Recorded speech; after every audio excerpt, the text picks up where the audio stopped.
افطار پارٹی کرنا اچھی بات ہے، افطار لوگوں کو کرا رہے ہیں اچھی بات ہے، لیکن افطار کے اندر ہم یہ بھی دیکھیں کہ کھانا ضائع نہ ہو، کہ ایک ایک دانے کے لیے فلسطین کے مسلمان بچے آج کتنا وہاں پر پریشان ہیں، اور کتنا وہاں پر افطار کے وقت سحری کے وقت کچھ بھی نہیں ہے کھانے کو، کھانا وہاں ختم ہو گیا ہے، کچھ بھی کھانا نہیں ہے، مسلسل وہاں پر ظالم یہودیوں نے بمباری کر کے سارے گھروں کو شہید کر توڑ دیا، لوگوں کو شہید کر دیا، اتنے 30,000 سے زائد لوگ شہید ہو گئے وہاں پر، اور کوئی کاروبار نہیں ہے وہاں پہ، کچھ بھی نہیں ہے، سب توڑ دیا گیا، سب ختم کر دیا گیا، کہ کھانے کو کھانا نہیں ہے۔ لیکن ہمارے کئی بھائی ویڈیو بنا کر اچھے اچھے کھانوں کی، افطار پارٹیوں کی ویڈیوز بنا کر اپلوڈ کر رہے ہیں، تو ذرا فلسطین کے بچوں کو بھی دیکھیں، ان کو کھانے کو کھانا نہیں ہے، وہاں پر ظالموں نے وہاں پہ اتنی ظلم زیادتی کی ہے، لیکن کسی بے غیرت ملک جو اپنے آپ کو مسلمان ملک کہتا ہے وہ بے غیرت ہے، اور کسی بے غیرت مسلمان ملک نے وہاں کی مدد نہیں کی، ان کی ابھی بھی مدد نہیں کر رہے ہیں، اسرائیلیوں کی مدد کر رہے ہیں، یہودیوں کی مدد کر رہے ہیں، لیکن کسی فلسطینی مسلمان کی کوئی مسلم ملک مدد نہیں کر رہا ہے، بلکہ کتنے بڑے بڑے دستر بیچ رہے ہیں، اور اس میں کھانا ہے، مندی بن رہی ہے، اور بکرے، اونٹ، اس کے اندر ثابت اونٹ، ثابت بکرے وہاں پر ہیں، اور اس کو فیس بک پہ لوڈ کر کے بتایا جا رہا ہے لوگوں کو کہ دیکھو ہم ایسا کھا رہے ہیں یہاں پر، اور دوسری طرف مسلمان کے پاس کچھ بھی نہیں ہے، کسی کے ماں باپ شہید ہو گئے، کسی کا پورا گھر ختم ہو گیا، ایک میت گھر میں ہو جاتی ہے، پورا خاندان میں کوہرام مچ جاتا ہے، لیکن وہاں فلسطین کے اندر یہ ثانیہ کربلا ہے، کربلا کے میدان میں جو یزیدیوں نے ظلم کیا تھا، اس ظلم کو اگر دیکھنا ہے تو آپ فلسطین میں دیکھ سکتے ہیں کہ چھوٹے بچوں کو پینے کے لیے وہاں پہ پینے کا پانی میسر نہیں ہے، اور یہ کوفی لوگ جو یہ دبئی کے اور یہ دوسرے جو ممالک ہے وہاں کے جو سعودی عرب ہے، یہ سارے کے سارے لوگ، یہ حکمران وہاں اچھے لوگ بھی ہیں، عوام اچھی بھی ہے وہاں پر، لیکن جو حکمران طبقہ ہے جو وہاں پر حکمرانی کر رہا ہے، یہ یزید کی ناجائز اولادیں ہیں، جو مسلمانوں کو اس حال میں دیکھ کر بھی ان کو جو ہے کوئی تکلیف نہیں ہو رہی ہے، ان کو کوئی غم نہیں ہو رہا ہے، اور پوری دنیا کا مسلمان ان کی مدد کرنا چاہتا ہے، لیکن بے بس ہے۔ ہم بھی چاہتے ہیں کہ ان کی مدد کریں، لیکن کیسے کریں، کیسے ان کی مدد ان تک پہنچائیں، کوئی اسباب نہیں ہے۔ وہاں تک جانے کے بعد روک دیا جا رہا ہے، وہاں پر کئی ملک بھیج رہے ہیں، مدد بھیجی جا رہی ہے، لیکن وہاں پر بارڈر پر ان کو روکا جا رہا ہے، بارڈر تک پہنچ رہا ہے، وہاں پر روک دیا جا رہا ہے۔ پیارے بھائیوں، یہ کیسا ظلم ہے اور کیسی زیادتی ہے، کہ کیسے بلند دعوے ہوتے لوگوں کے کہ یہ جو ہے جانوروں کے حقوق ہے، یہ پرندوں کے حقوق ہے، یہ ان کے حقوق ہے، وہ ان کے حقوق ہے، انسانوں کے حقوق ہی نہیں ہے۔ چھوٹے بچے پیدا ہوئے، 1 ماہ 2 ماہ کے بچے، 5 ماہ کے بچے، 1 سال کے بچے، 2 سال کے بچے، اور ان کے کوئی حقوق نہیں ہے، عورتوں کی کوئی حقوق نہیں ہے، جوانوں کی کوئی حقوق نہیں ہے، فلسطین کے مسلمانوں کے کوئی حقوق ہی نہیں ہے۔ اگر حقوق ہے تو جانوروں کے، پرندوں کے، سب کے ہیں، سب کے حقوق ہیں ہر ایک کے پاس، لیکن فلسطین کے مسلمانوں کے کسی کے پاس حقوق نہیں۔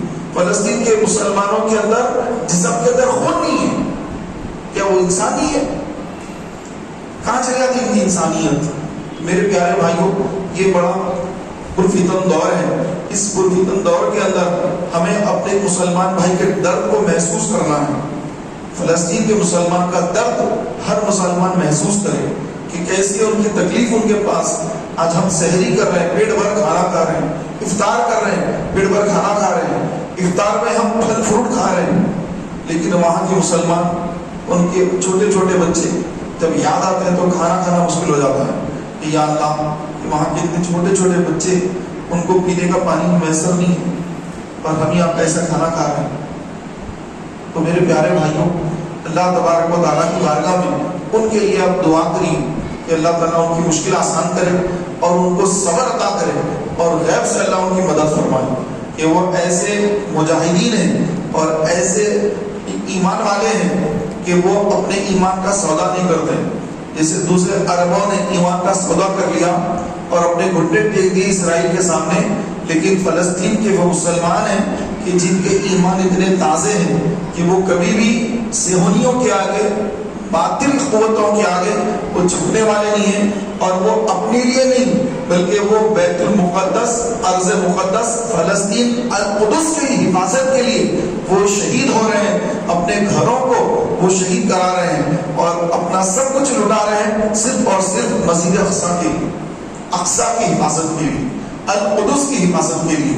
میرے پیارے بھائیوں، ہمارے آقا صلی اللہ علیہ وآلہ وسلم نے ارشاد فرمایا قیامت تک مسلمانوں کی ایک جماعت بیت المقدس کے پاس ہوگی اور وہ بیت المقدس کی حفاظت کرے گی، اور اس جماعت کو، ان مسلمانوں کو سوائے کچھ معاشی تنگی کے اور انہیں کوئی تکلیف نہیں پہنچا سکے گا۔ ان کو معاشی تکلیف ہوگی، ان کو معاش کی تکلیف ہوگی، یعنی کھانے پینے کی، پہننے کی معاشی تکلیف ان کو پہنچے گی، لیکن ان کا کوئی کچھ بگاڑ نہیں سکے گا، یعنی مکمل طور پہ کبھی وہ ختم نہیں ہوں گی۔ ہاں ان کو شہید کیا جائے گا، ان میں سے کچھ لوگ شہید ہوں گے، لیکن وہ ختم نہیں ہوں گے۔ اور آج بھی دیکھیں آپ، اتنے بم برسائے گئے، اتنے بم برسائے گئے، ہزاروں ٹن بم ڈال دیے گئے وہاں پر، بارود سے پورے علاقے میں بارود پھیلا ہوا ہے، زہر پھیلا ہوا ہے۔ اس کے باوجود ان کا عزم، ان کا استقلال، ان کا صبر اور ان کی اللہ سے محبت اس پہ کبھی نہیں آئی۔ کسی ایک فلسطینی کی زبان پر بھی ناشکری کے الفاظ نہیں آئے، اور یہ ایمان کی تازگی کی علامت ہے، ثبوت ہے کہ وہاں کے مسلمان ایمان میں کیسے پکے ہیں اور کیسے ان کے ایمان کو اللہ نے مضبوط رکھا ہے، کیسا ایمان ان کا تازہ ہے، اور ہم کیسے کمزور ایمان والے ہیں کہ تھوڑی سی تکلیف آتی ہے تو ناشکری شروع کر دیتے ہیں، تھوڑی سی آزمائش آتی ہے زبان سے کفریات نکلنا شروع ہو جاتے ہیں۔ لیکن وہاں کے مسلمان اتنی تکلیفیں، ہم تو وہ ویڈیو دیکھ نہیں سکتے، وہ تو سہ رہے ہیں، ان کے ساتھ جو معاملہ ہو رہا ہے ہم اس کو دیکھ نہیں پاتے۔ 2 منٹ کی کلپ ہو تو 1 منٹ کے بعد بس ہو جاتا ہے، دیکھنے کی ہمت نہیں ہوتی، آدمی بند کر دیتا کہ مجھ سے دیکھا نہیں جا رہا ہے، ہمت نہیں مجھے دیکھنے کی، اور وہ لوگ اس کو فیس کرتے ہیں۔ وہ سوچیے کیسا ان کو اللہ نے ایمان سے نوازا ہے، اللہ ان کے ایمان میں اور اضافہ فرمائے، ان کے ایمان کو ہمیشہ اللہ تبارک و تعالیٰ تر و تازہ رکھے اور ان کے ایمان کی حفاظت فرمائے۔ میرے پیارے بھائیوں، رمضان المقدس کے اس مبارک مہینے میں اللہ تبارک و تعالیٰ نے ہمیں جو زندگی عطا فرمائی، اس پر ہم اللہ کا شکر ادا کریں کہ اللہ تعالیٰ نے رمضان دیکھنا نصیب فرمایا۔ اس کی جو برکتیں ہیں وہ سب سے اہم روزہ ہے، نمازیں ہیں، اور اس کے بعد قرآن پاک کی تلاوت اور تراویح، اور پھر اللہ کا ذکر اور صدقہ خیرات، یہ سارے کام ماہ رمضان میں کیے جاتے ہیں۔ رمضان مبارک کا یہ وہ مبارک مہینہ ہے کہ اس مہینے میں اگر کسی خوش نصیب کو موت آتی ہے، اس کا بیڑا ہی پار ہو گیا۔ قبر میں ہزاروں سالہ جو زندگی ہے اس کی، وہ ساری ہزاروں سالہ زندگی میں وہ کامیاب ہو گیا، قیامت کے دن بھی کامیاب ہے، پلسرات پر بھی کامیاب ہے، آقا علیہ السلام کی شفاعت بھی اس کو ملے گی، اور جہنم سے بھی بچے گا، جنت میں داخل ہوگا۔ اتنی بڑی سعادت بندی ہے، سب سے بڑی کامیابی ہے کہ ایک مسلمان رمضان کے مہینے میں انتقال کر جائے، ماہ سیام میں انتقال کر جائے، سب سے بڑی کامیابی۔ جتنے گناہ ہیں سب گناہوں کو اللہ معاف فرما دے گا، ایک بھی گناہ باقی نہیں رکھے گا، ہر گناہ اس کا جو ہے مٹا دیا جائے گا۔ کتنے بھی بڑے سے بڑے گناہ کر لے، سارے گناہ اس کے معاف ہو گئے۔ کیوں؟ رمضان کی موت آئی، رمضان کی اتنی مبارک موت ہے، اور اللہ جسے چاہے یہ موت دے، جسے چاہے نہ دے۔ ام المومنین حضرت خدیجہ الکبریٰ رضی اللہ تعالی عنہا کا آج 10 محرم الحرام، 10 رمضان مبارک کو آپ کا وصال قربان ہوا۔ 10 رمضان مکہ مکرمہ میں ہجرت سے 3 سال پہلے آپ کا وصال ہوا، اور اس وقت جنازے کے احکام نازل نہیں ہوئے۔ نماز جنازہ کیسا پڑھنا، ابھی اسلام میں جنازے کی نماز ابھی اس کے احکام نہیں آئے، احکام نازل نہیں ہوئے۔ حضرت خدیجہ الکبریٰ رضی اللہ عنہا کا وصال ہو گیا، ان کی نماز جنازہ نہیں پڑھے گی۔ آج جو مسلمان انتقال کر جاتا ہے اس کی نماز جنازہ ہوتی ہے، بچے بھی انتقال کر جائیں ان کی نماز جنازہ بھی ہوتی ہے، نماز جنازہ سب کی ہوتی ہے۔ ام المومنین کی نماز جنازہ نہیں ہوئی، کیوں؟ کیونکہ اللہ نے احکام نازل نہیں کی، انتقال ہوتا ہے، تدفین ہو جاتی ہے۔ حجون ایک علاقہ ہے مکہ مکرمہ میں، حجون حاجیم واو نون حجون، تو وہ قبرستان ہے اور اس قبرستان کا نام ہے جنت المعلا. تو وہاں پر خود رسول پاک علیہ السلام نے ام المومنین حضرت قطیعۃ الکبریٰ رضی اللہ تعالیٰ عنہا کی تدفین عمل میں لائی. نماز جنازہ نہیں پڑھائی، تدفین عمل میں لائی گئی. تو الحمدللہ کئی مسلمان وہاں پر حاضری دیتے ہیں، اور یہ فقیر الحمدللہ کئی مرتبہ حضرت ام المومنین حضرت قطیعۃ الکبریٰ رضی اللہ تعالیٰ عنہا کی بارگاہ میں جنت المعلا میں مکہ مکرمہ میں الحمدللہ حاضری دیا ہے، فاتحہ خوانی سلام پیش کیا، فاتحہ خوانی کی. پیارے بھائیوں، آج ان کا یوم وصال ہے. حضرت قطیعۃ الکبریٰ رضی اللہ تعالیٰ عنہ 10 رمضان المبارک کو آپ ہجرت سے 3 سال پہلے مکہ مکرمہ میں اپنے وصال فرمایا. آپ وہ ہیں کہ جن کی عمر 40 سال تھی تو آپ کا وسیع کاروبار تھا، بہت بڑا کاروبار تھا مکہ مکرمہ میں. آپ کے شوہر کا وصال ہو گیا تھا، آپ بیوہ تھی، آپ بیوہ تھی اور بہت کاروبار تھا. شوہر کا وصال ہو گیا تو آپ کاروبار خود دیکھنے لگ گئی. آپ کا سامان مکہ مکرمہ سے ملک شام، یمن، مصر، دوسرے ممالک کو آپ کا سامان جاتا، پھر وہاں سے دوسرا سامان مکہ لایا جاتا. سینکڑوں اونٹوں پر آپ کا سامان لادا جاتا، وہاں سے یہاں لا کے بیچتے مکہ مکرمہ میں. مکے کا سامان لے جا کر دمشق میں بیچتے، کاروبار کرتے، تجارت کرتے. تو رسول پاک علیہ السلام کی عمر 25 سال.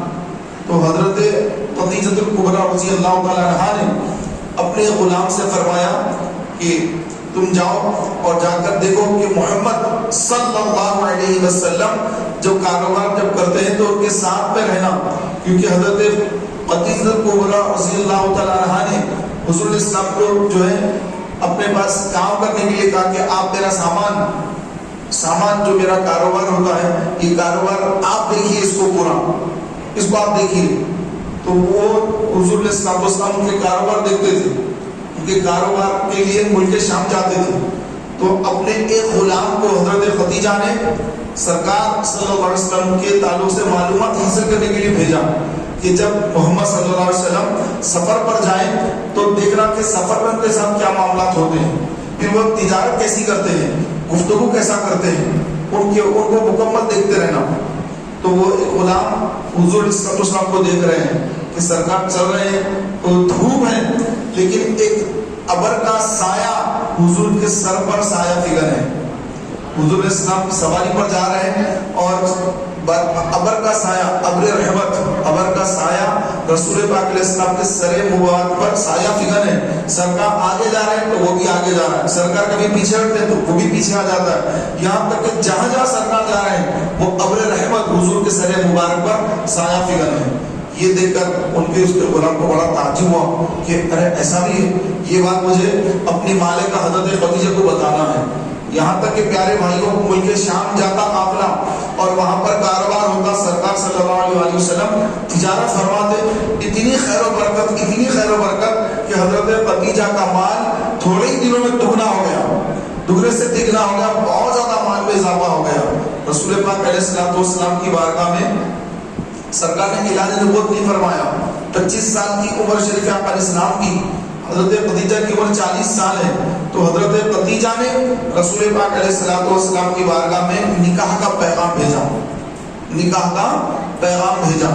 تو رسول پاک علیہ السلام نے فرمایا کہ میرے چچا حضرت ابو طالب، حضور کے چچا مولا علی کے والد حضرت ابو طالب، حضرت ابو طالب کے پاس حضرت خدیجہ کو جو ہے آپ نے فرمایا کہ میرے چچا ابو طالب سے رابطہ کریں، ان سے بات چیت کریں.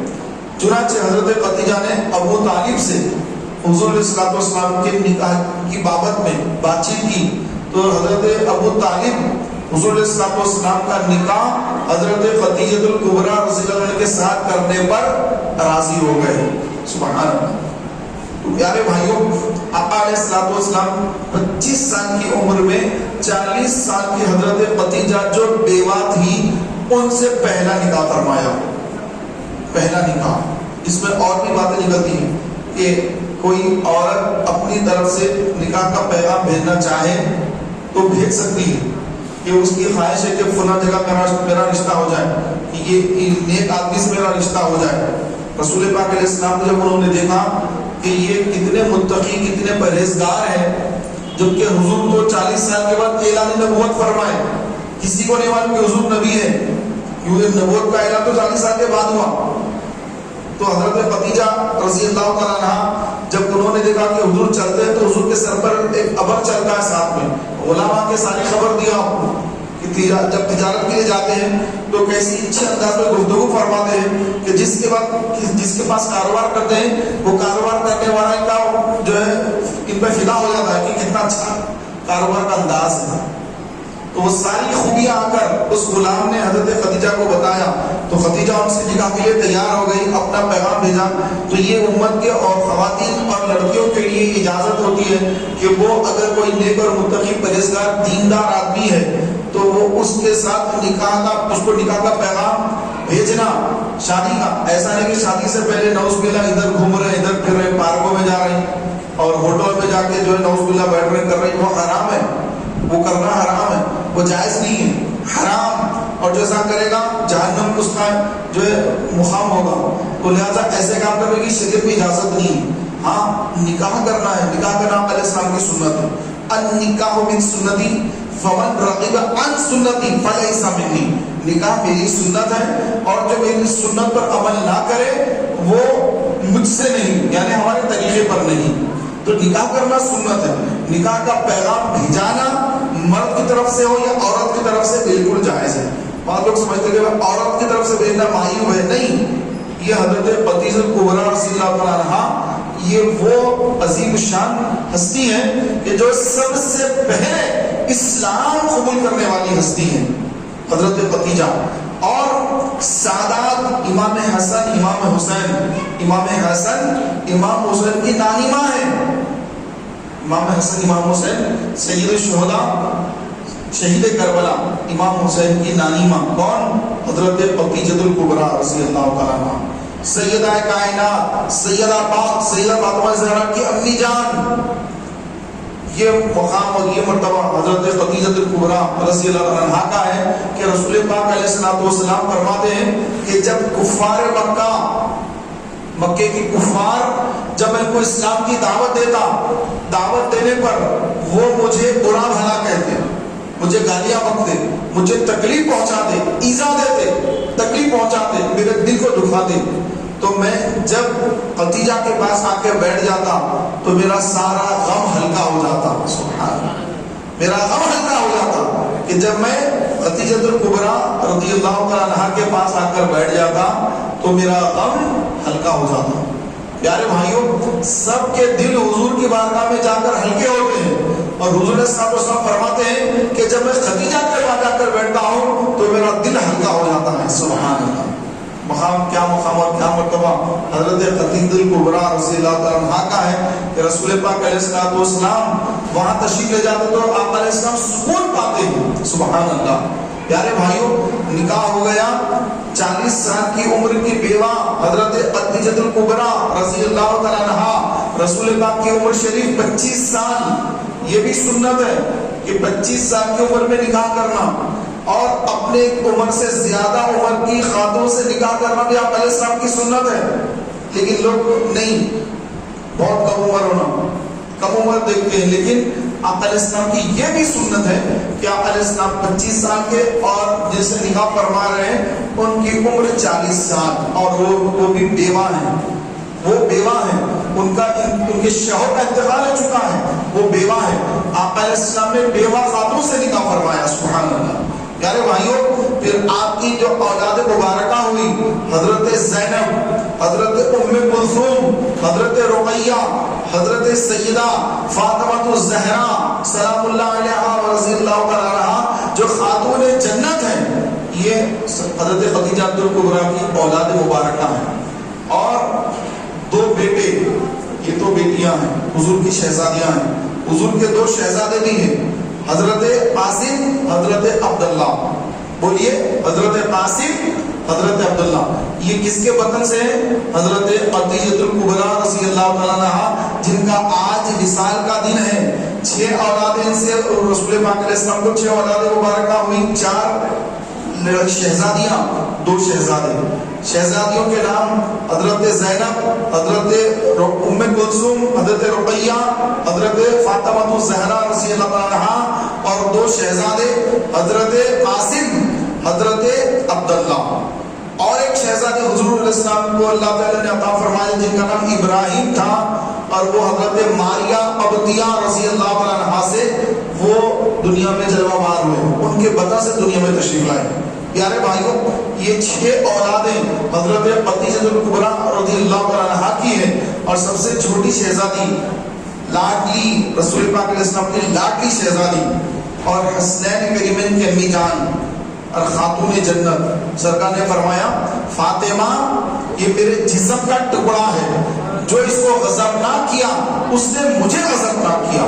تو سیدہ پاک سیدہ فاطمہ الزہرا رضی اللہ تعالیٰ عنہا حضرت خدیجہ الکبریٰ رضی اللہ عنہا کی سب سے چھوٹی شہزادی، حضور کی شہزادی خدیجہ الکبریٰ کی سب سے چھوٹی شہزادی، اور ان کی جو اولاد پاک ہے امام حسن امام حسین، یہ 2 شہزادے یہ جنتی جوانوں کے جو سردار ہیں، جنتی جوانوں کے سردار۔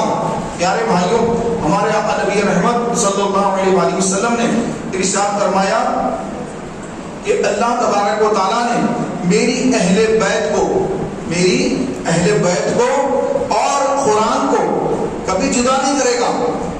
قرآن اور اہل بیت ہمیشہ میرے ساتھ ہمیشہ ساتھ رہیں گے، یہاں تک کہ قیامت کا دن آ جائے گا، اہل بیت اور قرآن دونوں اکٹھا ہو کر میدان محشر میں آئیں گے۔ تو پیارے بھائیوں، حضرت خدیجہ الکبریٰ رضی اللہ تعالیٰ عنہا یہ حضرت فاطمہ الزہرا کی امی جان ہیں، ان کی والدہ ماجدہ ہیں، کہ آپ رسول پاک علیہ الصلوۃ والسلام کی اتنی زیادہ خدمت کی ہے کہ جو جبل رحمت، جبل مکہ مکرمہ کا وہ غار ہیرا جو ہے جس پہاڑ پر ہے، وہ بہت بڑا پہاڑ ہے، ایک ہے جبل ثور، ایک ہے جبل نور۔ تو جبل نور جو ہے اس پر یہ غار ہیرا ہے، غار ہیرا۔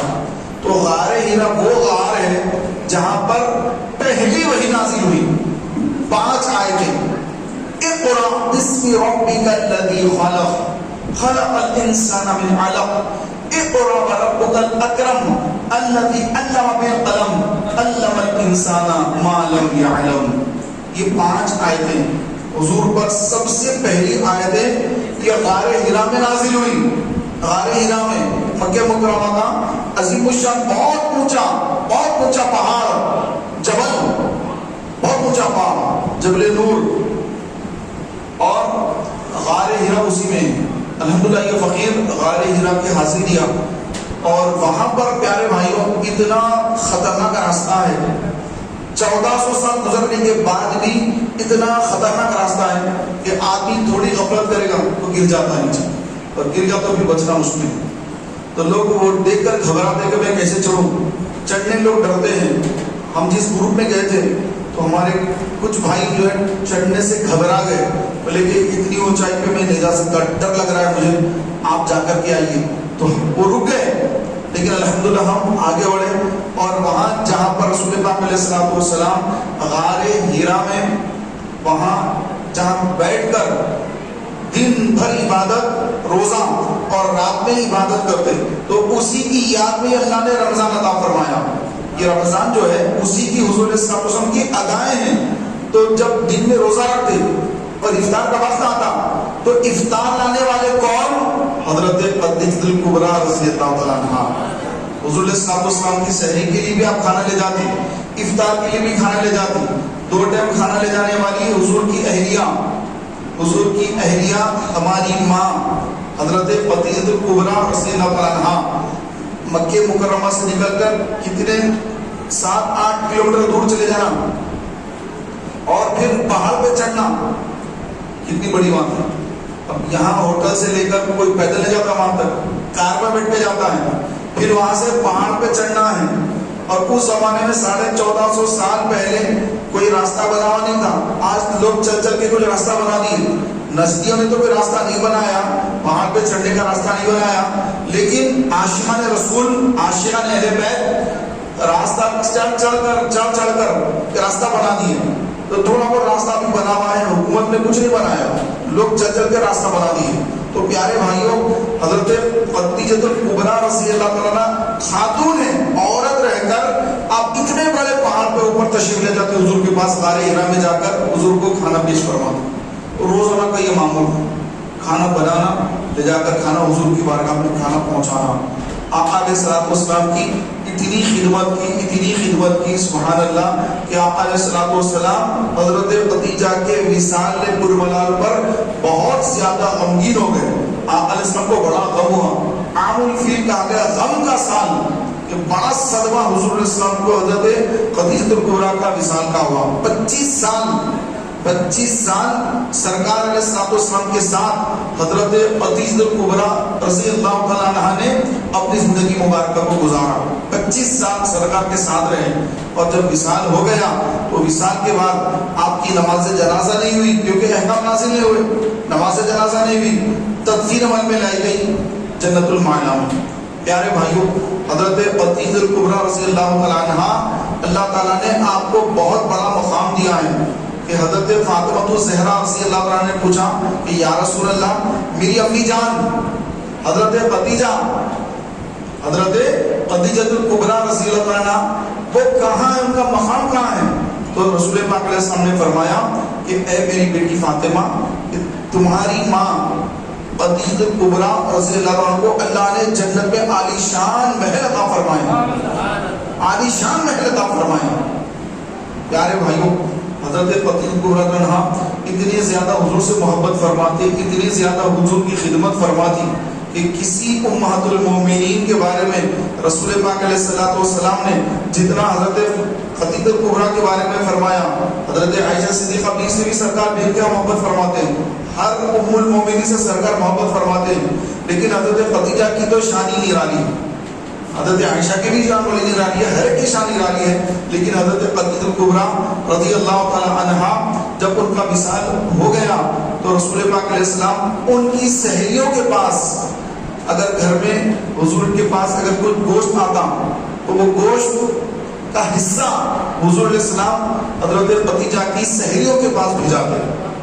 یہ خدیجہ کی سہیلیاں تھیں، ان کے گھروں کو رسول پاک علیہ السلام کھانے کا حصہ بھیجایا کرتے، کیونکہ یہ ایک حق ہوتا ہے، بچوں کا بھی ایک حق ہوتا ہے کہ بچے، ان کے ماں باپ جب انتقال کر جائیں تو بچوں کو حکم یہ ہے کہ ماں باپ کے جو دوست تھے ان کے، ماں کی سہیلیاں تھیں، باپ کے دوست تھے، تو باپ کے یا ماں کے گزرنے کے بعد ان کی سہیلیوں کو یا ان کے دوستوں کو، ماں کی سہیلیوں کو اور باپ کے دوستوں کو بالکل چھوڑ نہ دے، ارے بھائی ابا کے دوست تھے، امی کی سہیلیاں تھی، ختم، انہوں چلے گئے، ختم، اب ایسا نہیں، بلکہ ان کے گزرنے کے بعد والد کے دوستوں کے ساتھ اچھا سلوک کرے، دعوت ہے، گھر میں شادی ہے، ان کو بلائے، کچھ گھر میں اچھا بنا ان کے پاس بھیجائے، تحفے تحائف دیا کرے، اچھا سلوک کرے، ماں کی سہیلیاں ہیں ان کے ساتھ اچھا سلوک کرے۔ کہ رسول پاک علیہ السلام نے اپنی اہلیہ مسلمانوں کی ماں، ان کے وصال کے بعد ان کی سہیلیوں کے پاس رسول پاک علیہ السلام نے اپنے پاس سے حصے بھیجائے ہیں، حصہ بھیجایا ہے، سبحان اللہ۔ تو یہ آقا علیہ السلام کا ان کے ساتھ بہترین تعلقات کا الحمدللہ معاملہ رہا۔ تو ہم بھی اپنے جو دوست احباب ہیں، رشتہ دار ہیں، ان کے ساتھ اچھا سلوک کریں کہ رسول کریم علیہ السلام کی یہ سنت مبارکہ ہے کہ دوستوں کے ساتھ، رشتہ داروں کے ساتھ اور اپنے جو عزیز و قریب گزر جاتے ہیں تو ان کے دوست احباب کے ساتھ بھی اچھا سلوک رکھیں۔ پیارے محترم بھائیوں، حضرت خدیجہ الکبریٰ رضی اللہ تعالیٰ عنہا رسول پاک صلی اللہ تعالیٰ علیہ وآلہ وسلم کی خدمت 40 سال خدمت کی، اور جتنا 25 سال خدمت کی، اور جتنا مال آپ کے پاس تھا، نکاح ہوتے ہی آپ نے سارا مال اسلام کے نام پر خرچ کر دیا۔ اتنی بڑی تجارت پیش آتی، اتنا تجارت آپ کا کاروبار، بہت وسیع کاروبار آپ کا تھا، بہت بڑی تجارت آپ کی تھی۔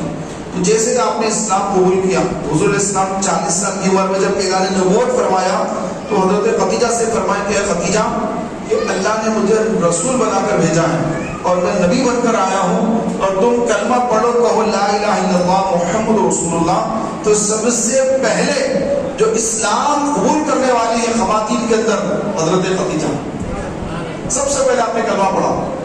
یہ نہیں پوچھا کہ آپ نبی ہے تو کوئی معجزہ بتائیے, آپ یہ بتائیے موسیٰ علیہ السلام کے اتنے معجزے تھے, عیسیٰ علیہ السلام کے معجزے تھے, آپ بھی کوئی معجزہ بتائیے. نہیں, جب سرکار نے فرمایا کہ کہو لا الہ الا اللہ محمد رسول اللہ, تو اسی وقت آپ نے کلمہ پڑھا لا الہ الا اللہ محمد رسول اللہ صلی اللہ علیہ وسلم, اسلام قبول کر لیا. تو پیارے بھائیوں, عورتوں میں سب سے پہلے اسلام قبول کرنے والے حضرت خدیجہ, اور مردوں میں سب سے پہلے اسلام قبول کرنے والے حضرت ابوبکر صدیق رضی اللہ تعالی عنہ. بچوں میں سب سے پہلے اسلام قبول کرنے والے شیر خدا مولا کائنات مولا علی شیر خدا علی المرتضیٰ رضی اللہ تعالی عنہ. اعلیٰ حضرت نے فرمایا کہ جب آپ اسلام قبول کریں مولا علی, تو آپ کی عمر تھی 8 یا 9 سال. 8 یا 9 سال کی عمر میں مولا علی شیر خدا نے اسلام قبول کر لیا. اور غلاموں میں زید ابن حارثہ رضی اللہ تعالیٰ عنہ, یہ غلاموں میں سب سے پہلے اسلام قبول کرنے والے. پیارے بھائیوں, حضرت خدیجہ نے جسے اسلام قبول کیا, ان کے بھائی تھے ورقہ بن نوفل, وہ عیسائی تھے اور ان کو جو ہے انجیل کا توریت کا بھی بہت علم تھا. تو انہوں نے حضور علیہ السلام کو دیکھ کر فرمایا کہ یہ جو ہے ہو سکتا ہے یہ آخری نبی بن کر آئے ہیں. ان کو اندازہ ہو رہا تھا کہ نبی کی جو علامتیں, خاتم النبی کی جو علامتیں تھیں, وہ ساری علامتیں رسول پاک میں ان کو نظر آ رہی تھیں. تو ایک مرتبہ یہ بھی واقعہ ملتا ہے کہ آپ کے اوپر جب یہ جبریل آ کے جب یہ کہا کہ اے محمد پڑھو, تو سرکار نے فرمایا ما انا بقاری, میں نہیں پڑھوں گا. فرمایا کہ اے محمد پڑھو. جبریل آ کے کہیں کہ پڑھو. سرکار فرمائے ما انا بقاری, میں نہیں پڑھنے والا, میں نہیں پڑھوں گا. لوگوں نے اس کا غلط ترجمہ کر لیا کہ مجھے پڑھنا نہیں آتا. سرکار نے فرمایا کہ مجھے پڑھنا نہیں آتا, جبکہ سرکار نے یہ نہیں فرمایا مجھے پڑھنا نہیں آتا, نہیں فرمایا ما انا بقاری, میں نہیں پڑھنے والا, کہ تمہارے بولنے سے نہیں پڑھوں گا. جبریل کہہ رہے کہ پڑھو اے محمد. سرکار فرما رہے ما انا بقاری, نہیں میں نہیں پڑھوں گا. پھر آپ نے کیا کہا اقرأ بسم ربک الذی خلق, پڑھیے اس رب کے نام سے جس نے سارے انسانوں کو پیدا کیا. پہلی وہی.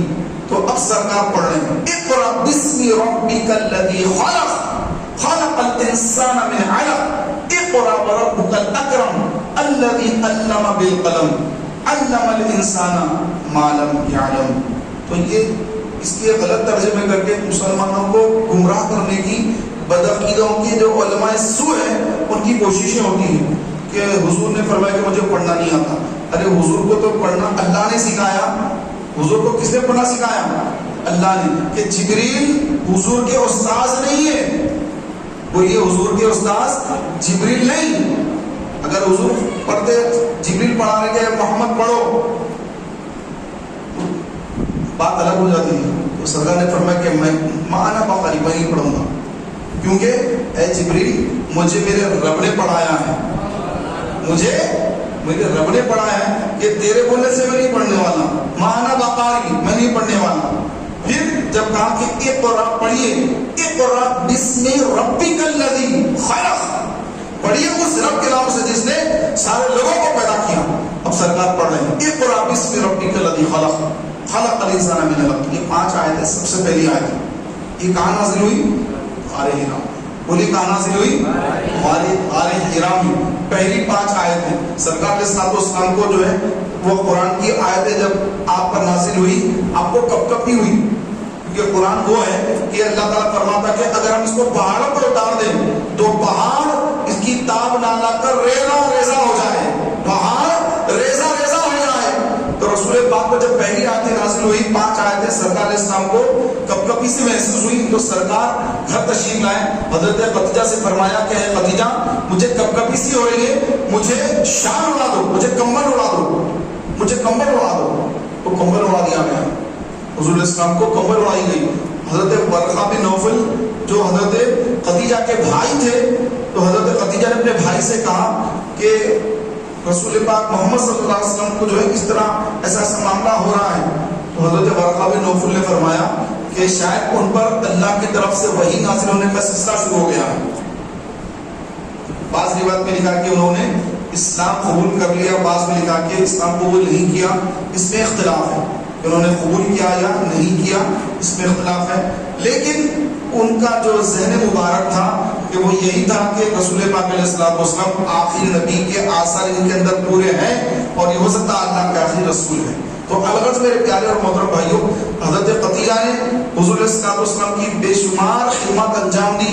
حضور علیہ الصلوۃ والسلام کو انہوں نے اتنا خدمت کی اور اپنا سارا مال حضور کے خدمت کے لیے چھاور کر دیا. یا رسول اللہ, میرا جتنا مال ہے یہ سارا کا سارا مال آپ کا ہے, آپ اس کو اسلام میں جہاں جہاں ضرورت پڑے آپ اس کو خرچ کیجیے. اپنے پاس کچھ نہیں رکھا, سارا مال حضور کے قدموں میں ڈھیر کر دیا, سارا مال ڈھیر کر دیا. حضور کی بارگاہ میں یا رسول اللہ آپ اس کو اللہ کے نام میں خرچ کیجیے, جہاں آپ مناسب سمجھے اس کو خرچ کیجیے. تو پیارے بھائیوں, رمضان المبارک کے 10 تاریخ کو حضرت خدیجہ کبریٰ عنہا کی فاتحہ کی تاریخ ہے. تو چاہیے کہ مسلمان اس دن منائے, خدیجہ کبریٰ کے نام سے منائے اور اپنے بچوں کو بتائے کہ آج ام المومنین کا وصال کا دن ہے. رمضان آتا تو ہم کیا کرتے ہیں, پورے رمضان میں یہ رہتا ہے سحری افطار, سحری کے ساتھ کھا لینا پی لینا, تراویح چلے جانا, بس جاتے بس نہیں جاتے تراویح اور پھر سحری وغیرہ. لیکن ان دنوں میں بھی بہت ساری چیزیں ہوئی. 3 رمضان کو سیدہ پاک سیدہ فاطمہ زہرا کا وصال کا دن, 10 رمضان حضرت خدیجہ کا وصال کا دن, 17 رمضان یہ وہ دن ہے جو میدان بدر میں اسلام کی پہلی جنگ ہوئی. 17 رمضان, پھر 17 رمضان ہی کو کئی سال کے بعد 17 رمضان حضور کے وصال کے بعد 17 رمضان کو ام المومنین حضرت عائشہ صدیقہ کا وصال کا دن.